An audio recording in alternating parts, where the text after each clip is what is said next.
Hey guys, Jonathan here. It's I think it's July 28th, Thursday, July 28th, and I'm down at my shop, and I'm starting to build a skin-on frame canoe, and I'm building it for a very specific trip. I'm looking for a lightweight canoe that tracks good and can handle a pretty decent payload. So the design I've chosen, or I'm working on, is a Airolite, A-I-R-O-L-I-T-E snowshoe 14. It's a 14-foot skin-on frame canoe. It's supposed to weigh between 20 and 25 pounds. It's supposed to have a payload of 300 pounds. By the time I go on the trip, I'll probably be weighing in around 185. So I figured if I keep my gear weight to around 40 pounds, maybe 50 pounds, something like that, including some water, and that should keep me well below the 300 pound capacity of the canoe, and still give me some room to make mistakes. So I think it's probably an infringement of copyright for me to show you the plans themselves, so I'm not going to do that. But what I will do is I'll show you the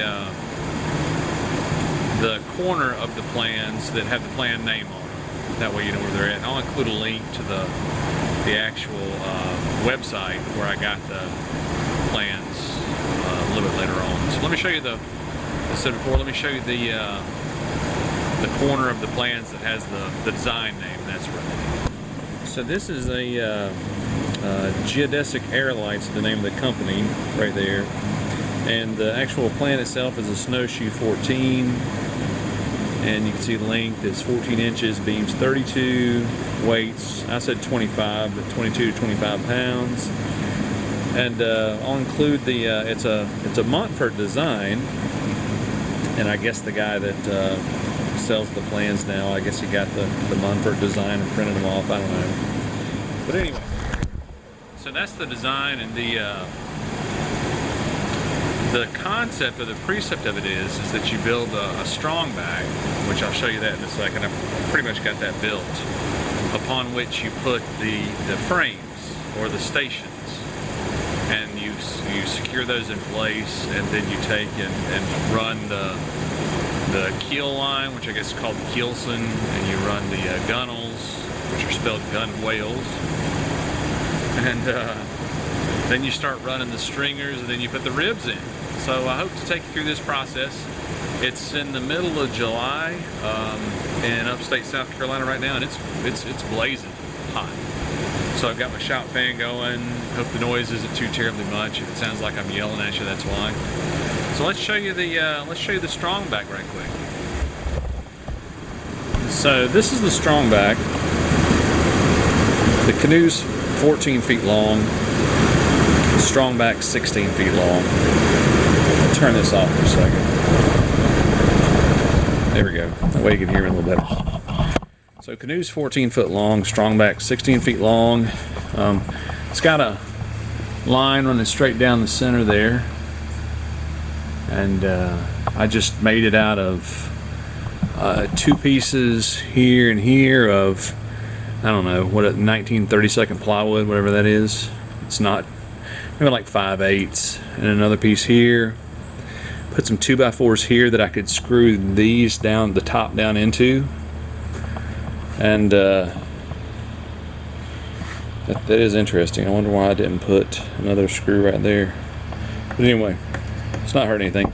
So there's a string running down through there for the center line, and at each one of the stations, every 2 feet, you have these braces that are perpendicular to the center line. I took a straight edge and put it here and marked a line that was perpendicular to my center line, and put the station brackets at each one of these. And what you do is you take the plans, and you essentially, they have full-size station drawings, and what you do is you take and you cut the stations out of them, which I've got those right here. And so you've got a station that is, let's see if that'll stand up. You've got a station right there, Actually, that one goes right here. And these are two pieces of plywood that are screwed together right now to form that one on the end. And then, as you go to form this, you have another station right here. Watch it all fall over. That'll be one for bloopers. Now I haven't aligned these with the center line, so when we look down at it, it might look kind of wiggy. That's okay. Yeah. So essentially, you have full-size plans of the stations here, here, and here, and you take those and you cut them out of. Well, I cut mine out of cardboard. Then I'm cutting them out of plywood, and of course these will be half this thickness because these are two that are sandwiched together, so I could machine them both at the same time and be consistent with them.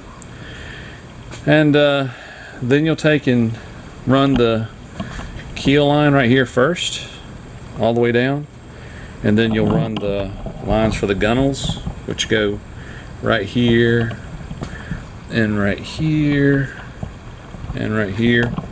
But kind of my next step is to take these and mount them on the brackets right there, screw them in place, and make sure that they're vertical. I guess vertical probably wouldn't matter as much as side to side. Like the distance between this corner and this corner needs to be the same as the distance between this corner and this corner, or else you're not building a square. Even if this was leaning a little bit this way or this way, I'm not worried so much about that. I'll check it for level, but that would make it a little bit lower or higher, and that would show up real quick when you lay that keel set in, and you could put shims in there. But then you lay as I said before, the gunnels there, and then you start laying the stringers in place all the way across, and so that's it. Hope I can take you with me on this. Like I said, next steps is to fasten those down, and I'll try to get some shots of that. Nothing fancy. It's going to be me using an electric drill and a electric driver, and hopefully you enjoy this. I think we'll see if the trip I have planned for it comes to fruition. If it does, that's absolutely awesome. Hopefully it does, but if it doesn't, that's okay too. It's a good learning experience for me. So thanks for joining, and look forward to sharing. Okay, guys, I've got most of the station molds or stations clamped into place. I've just clamped them into place here. You can see down through here. It's looking pretty good. I still got to put the ends on. Yeah, pardon my shop. It's a mess, I know. Don't worry about it. But got those clamped on, and just for giggles, I went ahead and ran a string down through here. And you're probably not going to be able to pick it up on the video, but I've got a little bit of deviation from the center lines. For instance, on this third one down here, this is 1, 2, 3. On this third one down here, I don't know if you can tell that or not, but I'm about maybe a 1/4 inch off that string. Now, even if I take and strum the string, it doesn't, that 1/4 inch doesn't change. But if I take this station mold and twist it just a little bit, it brings it in line. So I need to find out if that's an issue with the side-to-side level on the strong back right here. If that's a side-to-side level where I need to take and level that out, or if I just need to shim that mold or clamp it at an angle before I screw it on there. But I need to make sure that everything's in line as it's supposed to be. And I did take a straight edge, and it was a 4-foot straight edge, so it could span 2 of these and run it from here to there.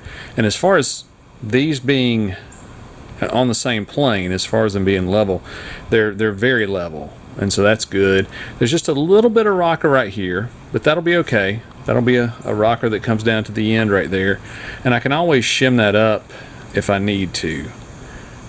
Sorry, right there. That's a little bit low. I mean, just a little bit. But like I said before, I can always shim that up when I go to put the keelson on there. Because these stations are removable, right? At the end of the day, when the canoe's put together, these aren't going to be here. So, anyway, it's getting later, and I'm sweating. It's South Carolina in the summertime, and it's hot. So, that's episode 1. Tomorrow, or the next time, I would like to get, see if you can see them. Tomorrow, I would like to put the ends with the stems, I think they're called, right here. Zip. Stem goes like that. And they'll clamp on right there first. And then what we'll do is we'll take the top of them and line that up with that first station right there, station mold. And then it'll be time to put the keelson on, which is the strip that goes straight down the middle. And it'll be time to put the gunnels on, which are the strips that go on the side. So, hope you're enjoying it. It's a good time for me, learning experience. I've never built a skin-on-frame boat before, and I'm sure there'll be some learnings there. Honestly, I think it's probably it's going to take me longer to get the strong back set up and the molds in the right place and level and all that good stuff, as it is for me to actually put the stringers on the boat. I think when I start doing that, I think that'll go pretty quick. A little bit of finish work at the ends, maybe a little bit of finish work on the stringers themselves, and then we'll see. But thanks for joining me, appreciate it. So hey guys, got the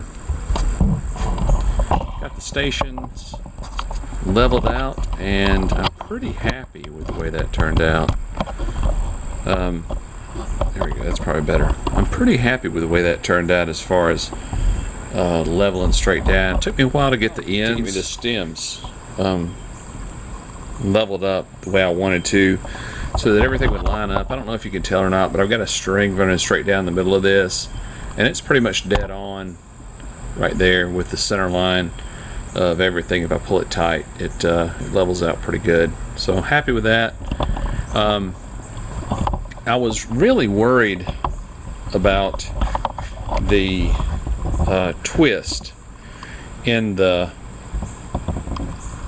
strong back, right?